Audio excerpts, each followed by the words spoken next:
तो गाइस आज मैं लेकर के आ चुका हूं संपूर्ण बायोलॉजी के चित्र के साथ आरेख भी लाया हूं प्यारे बच्चों। तो संपूर्ण बायोलॉजी के कंप्लीट बायोलॉजी के सारे चित्र और सारे इंपॉर्टेंट आरेख जो कि आपको यूपी बोर्ड एग्जाम में जरूर से जरूर देखने को मिलेंगे। पुष्प की संरचना, तो इन सारी चीजों को बढ़िया से वेल प्रिपेयर करके बना लेना, आज ही तैयार करना, आपका यूपी बोर्ड एग्जाम बहुत ही जल्दी आपके नजदीक है। हेलो बच्चों, नमस्कार। मैं संकल्प त्रिपाठी, आप लोगों का बायोलॉजी टीचर, आपके अपने आपके द्वारा बनाए गए उत्तर प्रदेश के number 1 platform UP board Hindi medium में आप सभी लोगों का स्वागत स्वागत स्वागत स्वागत भरपूर स्वागत करता हूं। तो कैसे आप लोग? आई होप मस्त होंगे, जबरदस्त होंगे, पढ़ाई लिखाई कर रहे होंगे। तो गाइस आज मैं लेकर के आ चुका हूं संपूर्ण बायोलॉजी के चित्र, और चित्र ही नहीं, चित्र के साथ आरेख भी लाया हूं प्यारे बच्चों। तो संपूर्ण बायोलॉजी के कंप्लीट बायोलॉजी के सारे चित्र और सारे इंपॉर्टेंट आरेख जो कि आपको यूपी बोर्ड एग्जाम में जरूर से जरूर देखने को मिलेंगे प्यारे बच्चों। तो शुरू करते हैं बिना किसी देरी की। स्क्रीन पे नजरें गड़ा के रखिएगा, बहुत ही इंपॉर्टेंट चीज बताऊंगा और आज ही नोट डाउन जरूर से जरूर कर लेंगे। चलिए पहले पे आते हैं। पहला इंपॉर्टेंट चित्र स्त्री केसर यानी कि जायांग का चित्र आपको बनाना है। आप सभी लोगों ने बना लिया होगा, एकदम सिंपल सा चित्र है। जायांग का कई बारी आया है, 2-3 बारी। और अनुप्रस्थ पराग कोष का जो आता है, एक अनुप्रस्थ में 2 प्रकार का आता है। एक तो आता है कि परिपक्व पराग कोष का, एक आता है अपरिपक्व। तो दोनों आपको बनाना है। ये है परिपक्व पराग कोष। अपरिपक्व पराग कोष कैसे आएगा? तो अपरिपक्व पराग कोष में आपको सिर्फ ध्यान देना इतना कि ये जो खुला है गाइज, ये जो खुली है खिड़की, इसको करना है बंद। क्या करना है? इस खुली खिड़की को बंद करना है। कहानी खत्म, या परिपक्व हो गया। ठीक है, दोनों बनाना है। कई बार ये रिपीटेड है प्यारे बच्चों। और अगला है परागकण का सूक्ष्मदर्शी चित्र। अब इसमें देखो मैंने दिया कि परागकण के सूक्ष्मदर्शी रचना का सचित्र वर्णन कीजिए। परागकण के अंकुरण की प्रक्रिया को उपयुक्त चित्रों द्वारा समझाइए। 2 प्रकार के हैं, या तो आपसे परागकण का चित्र पूछा जाता है, सिर्फ परागकण का, तो वो तो आप कर ही लोगे सिर्फ परागकण का। इसके बाद इसके अलावा एक प्रकार का और अब पूछा जाने लगा कि परागकण के अंकुरण का चित्र बनाइए। तो गाइस एक बात ध्यान देना, दोनों इंपॉर्टेंट है। तो सिर्फ परागकण का पूछेगा तो ये वाला बनाना, अंकुरण का पूछेगा तो ये वाला बना सकते हो। ठीक है, ये दोनों बना सकते हो अंकुरण में। तो सिर्फ परागकण का भी पूछ सकता है, परागकण के अंकुरण का भी पूछ सकता है। तो हमने कहा कि राहें जहां तक जाएंगी राहगीर वहां तक जाएगा। तो जहां तक यूपी बोर्ड का दिमाग जाएगा वहां तक आपको चलना पड़ेगा, उससे थोड़ा सा आगे, थोड़ा एक्स्ट्रा नंबर पाने के लिए थोड़ा एक्स्ट्रा तो करना पड़ेगा। तो दोनों को आपको आज ही वेल प्रिपेयर्ड बना लेना है बढ़िया से। और काफी बार पूछा गया है, 2019, 16, 13, 20, 17, 23, कई बार पूछा गया है। ठीक है, अगला इंपॉर्टेंट डायग्राम है प्यारे बच्चों, लघु बीजाणु जनन का सचित्र वर्णन कीजिए। काय का? लघु बीजाणु जनन का अगर पूरा न याद हो तो मैंने कई बार सेशन में आपको बताया कि आप इतना बस याद कर लेना। ठीक है, इसमें चित्र भी बना सकते हो, आरेख भी बना सकते हो। देखो कितना इंपॉर्टेंट प्रश्न है प्यारे बच्चों, कितना इंपॉर्टेंट है। बार बार यूपी बोर्ड में हर बार पूछा गया है, तो इस बार भी आ जाएगा। कहेगा ले फिर आ जाए, तेरे को क्या लगता था नहीं आएंगे? सब राजी खुशी, जब तक तोड़ेंगे नहीं तब तक छोड़ेंगे नहीं। तो हम पहले ही इसको तोड़ देंगे, पहले इसको तैयार कर लेंगे। ठीक है गाइज, तो now take screenshot for this. 2023 में भी आया। एक प्रारूपीय आवृत्तबीजी बीजांड का सचित्र वर्णन, दोनों बहुत इंपॉर्टेंट है। एक तो बीजांड बढ़िया से बना लेना, बहुत इंपॉर्टेंट है। और बीजांड के अलावा अगर और कुछ पूछेगा तो पूछेगा भ्रूण कोष। क्या पूछेगा? भ्रूण कोष का पूछेगा। तो ऐसे बढ़िया भ्रूण कोष का बना देना। ये आपका हो गया पूरा प्रतिमुख कोशिका, और ये हो गया ध्रुवी केंद्रक नाम लिखना, और ये अंड कोशिका, और अंड कोशिका के दोनों बगल सहायक कोशिका। ये भी पूछता है। ये हो गया आपका भ्रूण कोष का। दोनों के दोनों चित्रों को आज ही तैयार कर लेना। ठीक है, दोनों बहुत ही इंपॉर्टेंट हैं। अगला चित्र बेटा, अगला चित्र है गुरु बीजाणु जनन की प्रक्रिया। ये चित्र बहुत इंपॉर्टेंट है, इसका चित्र भी बना सकते हो और आरेख से भी बनाना सिखाया मैंने, इसको आगे फिर से सिखा दूंगा। ठीक है, चलिए आगे बढ़ते हैं। शुक्राणु जनन चित्र आरेख दोनों बनते हैं बेटा। तो चित्र बना सकते हो शुक्राणु जनन, शुक्र जनन कोशिका, गुणन प्रवस्था, फिर वृद्धि प्रवस्था के बाद फिर ये क्या है?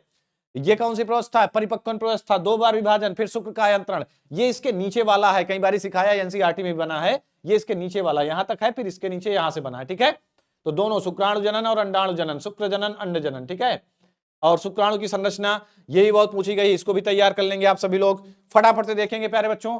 और नर जनन तंत्र, मादा जनन तंत्र, दोनों इंपॉर्टेंट हैं। तो ये हो गया आपका स्त्री का प्रजनन तंत्र, बहुत ही सिंपल सा डायग्राम है, सभी लोग बना लेंगे।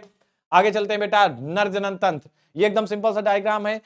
कुल मिला के डायग्राम टेढ़ा मेढ़ा हो जाए कोई दिक्कत नहीं, साफ सुथरा बना रहे, नाम लिखा रहे, और कोई दिक्कत नहीं, कला का पेपर नहीं है। ठीक है, चले आगे बढ़े। और स्तनग्रंथि का सूक्ष्म नामांकित चित्र, ये भी इंपॉर्टेंट डायग्राम है प्यारे बच्चों। अंडाणु की संरचना, ये इंपॉर्टेंट डायग्राम है, इसको भी बढ़िया से बना लेंगे। अंडाणु जनन, ठीक है, शुक्राणु जनन के बाद अंडाणु जनन, ये भी एनसीईआरटी में भी बना है, इसको भी समझ लो, स्क्रीनशॉट ले लो बढ़िया क्वालिटी बढ़ा के, इसको भी बना लेना, जरूर से जरूर ड्रा करना। 5 नंबर की बात है प्यारे बच्चों, 5 नंबर के क्वेश्चन में आता है। अगर इसको हमने थ्योरी लिखने के बाद इसको बना दिया तो लाइव झिंगा लाला 5 के 5 क्या होते हैं? फिट हो जाते हैं हमारे। ठीक है, आगे बढ़ते हैं। परीक्षार्थी संकट क्या है? तो परीक्षार्थी संकरण को मैं हमेशा क्या कहता हूं कि भाई मम्मी क्रॉस है, क्या करो, इसका स्मॉल टी कैपिटल टी पहली पीढ़ी में जो पैदा हुआ इसका इसके किससे करवा दो, टेस्ट क्रॉस में क्या करते हैं, इसी का अप्रभावी जनक के साथ करवाना होता है। ठीक है, हमेशा जब क्रॉस करवाते हैं तो यहाँ पी लिख दो, क्योंकि ये दोनों पेरेंट्स है ना, यहाँ पे पी लिख दो और बढ़िया से क्रॉस करवा दो, कैपिटल टी और small T, capital T small T, ये वाला कर लो तो ज्यादा आसान रहेगा ना, small T small T small T small T, ये वाला कर लो बढ़िया से। ठीक है, ये अप्रभा, ये क्या है भाई, परीक्षार्थी संकरण बहुत इंपॉर्टेंट है, ये कर सकते हो। ठीक है, ये क्या है, ये है बौना, ये क्या है, ये संकर लंबा। ठीक है, आगे बढ़ते हैं। अब अगला है कि शुद्ध मटर के लाल पुष्प वाले संकरण शुद्ध बौने पुष्प के साथ कराया जाता है, तो F1 पीढ़ी F2 पीढ़ी में किस प्रकार रेखा चित्र प्राप्त होंगे, तो ये पूरा आपका कौन है, द्विसंकर संकरण टाइप का है, बस थोड़ा सा नियम बदला है कि द्विसंकरण में जो आपने लिया था लक्षण, उन लक्षणों की जगह पे दूसरा लक्षण दिया है, लाल लंबा बौना सफेद, बस बात वही है, द्विसंकर संकरण वाला है। ठीक है, आगे बढ़े। और ये वाला बहुत इंपॉर्टेंट है, कई बार मैंने करवाया था कि स्त्री का रुधिर वर्ग और रुधिर वर्ग ओ है, पुरुष का ए बी है, तो भावी संतानों में क्या होगा ये भी कर लेना, कई बार इसको भी करवाया सेशन में। और एक वर्णांधता की वाहक स्त्री का सामान्य पुरुष से विवाह होता है तो उसकी संतान को वर्णांधता के बारे में समझाइए, तो ऐसे क्लास बना के इसको भी कर लेना, स्क्रीनशॉट ले लो इसका भी। ठीक है, ये सारा इंपॉर्टेंट है। आगे चलते हैं, हीमोफीलिया वाला खूब आता है कि ऐसे ही तमाम सारे आएंगे, आपको ऐसे ही बनाना है, एच लगा देना है अगर हीमोफीलिक पुरुष है, महिला अगर वाहक है तो एक्स एच एक्स, अगर महिला हीमोफीलिया से ग्रस्त है तो दोनों एक्स में एच, बहुत अच्छे से सेशन में ये सब बताता हूं आप लोगों को, तो ये डायग्राम भी इंपॉर्टेंट है। ठीक है, और मानव में लिंग निर्धारण से क्या तात्पर्य है, इसका क्रियाविधि का सचित्र वर्णन, लिंग निर्धारण, मानव का लिंग निर्धारण और किसका लिंग निर्धारण, मधुमक्खी का लिंग निर्धारण, दो लिंग निर्धारण याद करना है, मानव का और मधुमक्खी का। मधुमक्खी में क्या होता है, मधुमक्खी में जो पूरा नर है वो 16 कोषसूत्र होते हैं, मादा में 32। अब नर में जब मादा में गैमेटोजेनेसिस होगा तो जो अंडाणु एक 16 का बनेगा और एक दूसरा भी 16 का बनेगा, यहाँ पे शुक्राणु 16 का रह जाएगा। अब 16 अगर 32 मिल गए तो मादा, और ये 16 क्या बन जाएगा, ये 16 सिर्फ 16 क्या बन जाता है, ऑटोमेटिक नर बन जाता है। तो ये भी इंपॉर्टेंट है। ठीक है, ये भी इंपॉर्टेंट है, मधुमक्खी का भी नर का भी। डन। मेंडल के स्वतंत्र विवहन का नियम, द्विसंकर संकरण, बेटा द्विसंकर संकरण का खूब डायग्राम आया है। ठीक है, गोल पीला हरा झुर्रीदार वाला, ये वाला सभी लोग बना लेंगे। इसको बनाना मैंने हर सेशन में बहुत अच्छे सिखाया है, कुछ नहीं करना होता, सबसे आसान है इसको बनाना, बहुत आसान है इसको बनाना, चैप्टर 4 आप पढ़ के देखिएगा। ठीक है, चलिए, वाटसन की डीएनए मॉडल बहुत ही इंपॉर्टेंट है, मोस्ट इंपॉर्टेंट डायग्राम में इसको भी ऐड करेंगे। हर साल यूपी बोर्ड परीक्षा में हर साल आया है, किसी ना किसी सेट में आपको देखने को मिला है तो मिला ही है। ठीक है, हर साल आने वाला डायग्राम है।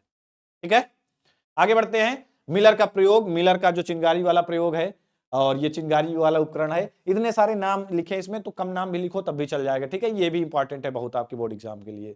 इसमें वो अमोनिया, हाइड्रोजन और मीथेन का अनुपात भी पूछता है ना, देखो बार बार पूछा जाने वाला प्रश्न है, तुम खुद ही देख लो।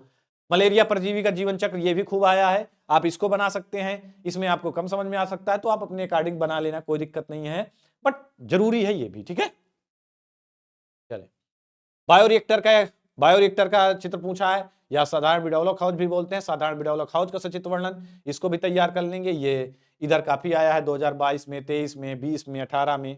ठीक है, अगला है प्रतिरक्षी अणु का संरचना, प्रतिरक्षी अणु की संरचना, ये भी इंपॉर्टेंट डायग्राम में की श्रेणी में, इसको भी ऐड करेंगे, ये भी आपके लिए बहुत ही जरूरी है। ठीक है, अगला इंपॉर्टेंट डायग्राम है बेटा मानव इंसुलिन का उत्पादन विभिन्न चरणों के साथ, कैसे मानव इंसुलिन का उत्पादन होता है, इसके चरण बेटा ये 5 नंबर का आएगा, ये बना करके इसी यही को लिखना है, बस थ्योरी में एक्सप्लेन करना है, बस इसी चीज को आसानी से आपको 5 नंबर इस पे भी मिल जाएंगे। ठीक है, चलिए आगे बढ़ते हैं।